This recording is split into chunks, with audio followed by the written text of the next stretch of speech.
8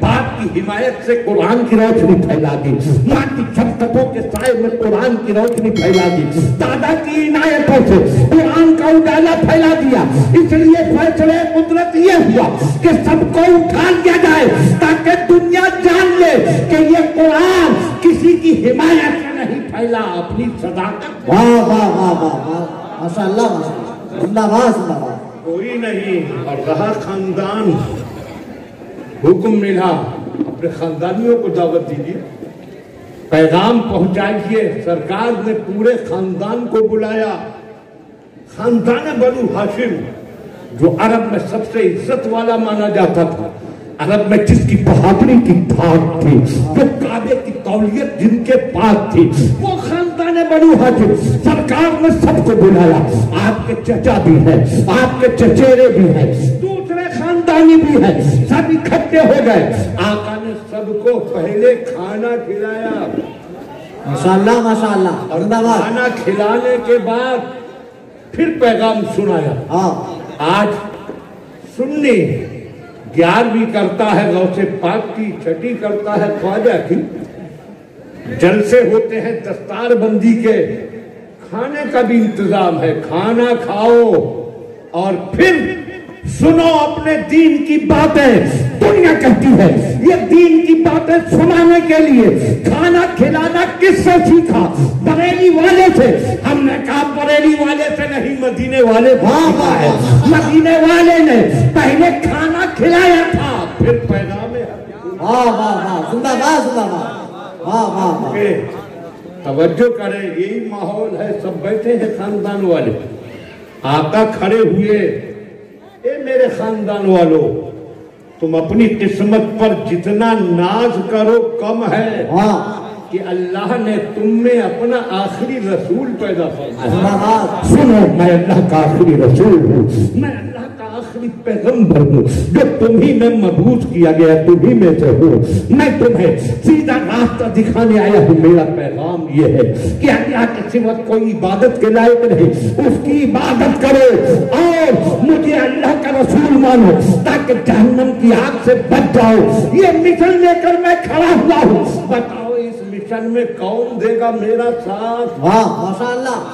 تھوڑی دیر کے لیے دارالعلوم فیض النبی جامع مسجد کے اس ذہن سے ہٹا لو دماغ اور میرے ساتھ تخیل کے سہارے اس مقدس مکان کی طرف چلو جہاں اللہ کی رحمتیں جھوم جھوم کر برس رہی ہے، سارا خاندان جمع ہے۔ وہ دیکھو سرکار کھڑے ہوئے کہہ رہے ہیں کہ کون میرا ساتھ دے گا؟ اس چچا کے چہرے پر نظر ڈالی، اس چچا کے چہرے پر نظر ڈالی، اس چچا کے چہرے کو دیکھا۔ کوئی کھڑے ہو کر کہہ دے کہ بھتیجے فکر نہ کرنا، میں تمہارے ساتھ ہوں۔ سرکار ایک ایک کا چہرہ دیکھ رہے ہیں مگر سناٹا،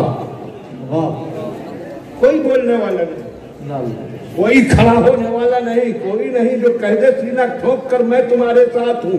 آقا ایک ایک کے چہرے کو دیکھتے رہے مگر خاموشی خاموشی خاموشی، پورے ماحول پر سناٹا، اور اسی سناٹے میں اچانک گونجی ایک آواز، واہ ماشاءاللہ، اور آواز بچکانی، زندہ باد۔ کوئی بچہ کہہ رہا ہے، اے میرے چچا کے بیٹے، اے اللہ کے رسول، کوئی آپ کا ساتھ دے نہ دے مگر میں آپ کے ساتھ ہوں۔ بچکانی آواز، حیرت سے پلٹ کر دیکھا کون بولا، نظر آیا 8 سال کا ایک بچہ کھڑے ہو کر بول رہا ہے۔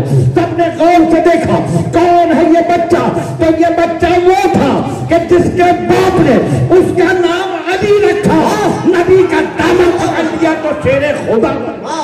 نعرے تکبیر، نعرے رسالت، مسلک اعلی حضرت عظمت مصطفیٰ، شان مصطفیٰ، رفعت مصطفیٰ، آمد مصطفیٰ، جشن دستار بندی، نعرے تکبیر، نعرے رسالت۔ نیپال کے مسلمانوں سوچو، پورے خاندان میں بار بار کہنے کے باوجود ایک 8 سال کے بچے کے سوا کوئی حمایت کو کھڑا نہ ہو، تو آدمی کا حوصلہ ٹوٹ جائے گا، ہمت پست ہو جائے گی۔ کیسے بچے کے بھروسے میں قدم آگے بڑھاؤں گا، خاندان تک ساتھ رہی، میں اپنے گھر بیٹھ جاؤں، مگر ہزاروں سلام ہمارے آقا کے حوصلے کو، نہ حوصلے میں کوئی فرق آیا، نہ ہمت میں کمی آئی، کوئی ساتھ دے نہ دے، میں ظلم کے پتھر کھاتا جاؤں گا، قرآن کی روشنی پھیلاتا۔ واہ ماشاءاللہ ماشاءاللہ۔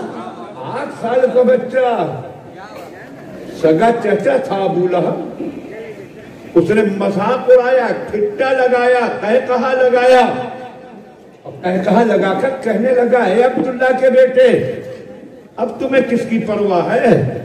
اب تو ابو طالب کا بیٹا تمہارے ساتھ ہے۔ یہ اس نے مذاق بناتے ہوئے کہا تھا، سگا چچا اور مذاق بنا رہا ہے۔ اور یہ چچا وہ ہے کہ جس کے بارے میں قرآن میں پوری سورت نازل ہوئی۔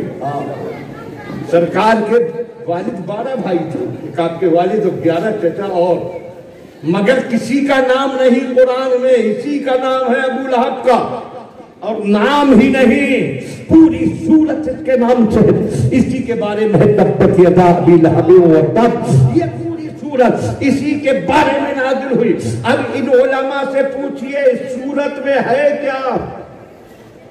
ابو لہب کی تعریف نہیں، ابو لہب کی مذمت، ابو لہب کی برائی، سرکار کی شان میں گستاخی کی، سرکار کی بارگاہ میں توہینی الفاظ کہے، اللہ نے اس کی مذمت میں پوری سورت اتار دی۔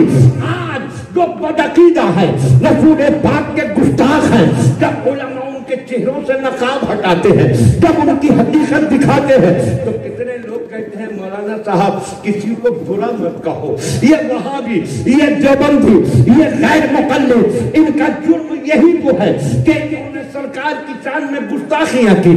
جب ان گستاخوں کی حقیقت بتائی جاتی ہے تو کچھ لوگ کہتے ہیں مولانا کسی کو برا نہ کہو۔ ہم نے کہا اگر گستاخ رسول کی برائی کرنا غلط کام ہے تو نکال دو قرآن سے تبت یدا کی، نکالو۔ سورت تو بڑی بات رہی، اگر پوری دنیا مل کر کوشش کرے تو قرآن کا ایک حرف نہیں نکلتا۔ سبحان اللہ۔ حافظوں کو چھوڑیے، یہ عام لوگ، اگر کوئی بھی امام مغرب کی نماز میں کھڑا ہوا اور اس نے الحمدللہ رب العالمین اور مالک یوم الدین پڑھ دی تو کسی حافظ کی ضرورت نہیں، امام کی ضرورت نہیں، پیچھے کا کوئی بھی عام مسلمان ٹوک دے گا، وہ فوراً لقمہ دے دے گا، الحمدللہ رب العالمین الرحمن الرحیم فوراً بول دے گا۔ یہ دو لفظ رہ جانا تو بڑی بات ہے۔ اگر زبر کی جگہ زیر کی جگہ زبر پڑھ دے تو مقتدی اس وقت نہ صحیح تو سلام کے بعد بول پڑے گا۔ حضرت آپ نے زبر کی جگہ زیر پڑھ دیا، زیر کی جگہ زبر پڑھ دیا۔ یہ قرآن وہ کتاب ہے کہ جس کے اندر کوئی شخص زبر زیر نہیں بدل سکتا۔ ماشاءاللہ ماشاءاللہ، زندہ باد۔ دنیا کی جتنی کتابیں ہیں، کوئی سی بھی کتاب ہو، جتنی لکھی چھپی ہیں، اگر سب کو دنیا والے مل کر ختم کر دیں تو کتاب ہمیشہ کے لیے ختم ہو جائے گی۔ اسی لیے دوسرے مذہبوں کی جو کتابیں آج تک باقی ہے اس کی وجہ یہ ہے کہ 1000 کے سال کے لگ بھگ مسلمانوں نے ان علاقوں میں حکومت کی، مگر نہ کسی کی عبادت گاہ کو نقصان پہنچایا، نہ کسی کی مذہبی کتاب کو نقصان پہنچایا۔ اسی لیے یہ کتابیں باقی ہیں، اگر وہ انہیں ختم کر دیتے تو کتابوں کا وجود مٹ جاتا۔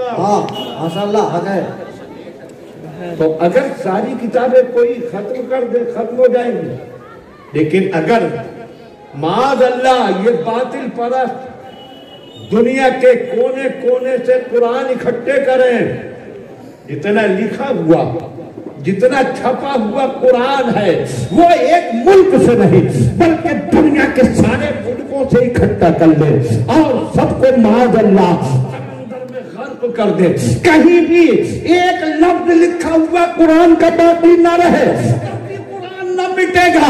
ہماری قوم کے 10-10 12-12 سال کے بچے کاغذ اور قلم لے کر بیٹھیں گے اور پورا قرآن پھر کاغذ پر اتار دیں گے. دنیا کی ہر کتاب کاغذ کے سفینوں میں محفوظ ہے، قرآن مومنوں کے سفینوں. واہ واہ واہ، نعرے تکبیر، نعرے رسالت، عظمت اعلی حضرت، عظمت قرآن، شان قرآن، جشن دستار بندی، نعرے تکبیر، نعرے رسالت. واہ واہ، کی مجال ہے کہ خوبصورت تو الگ رہی، کوئی ایک حرف نہیں. واہ، زندہ باد. تبت یدا کس کی مجال ہے کہ نکال دے.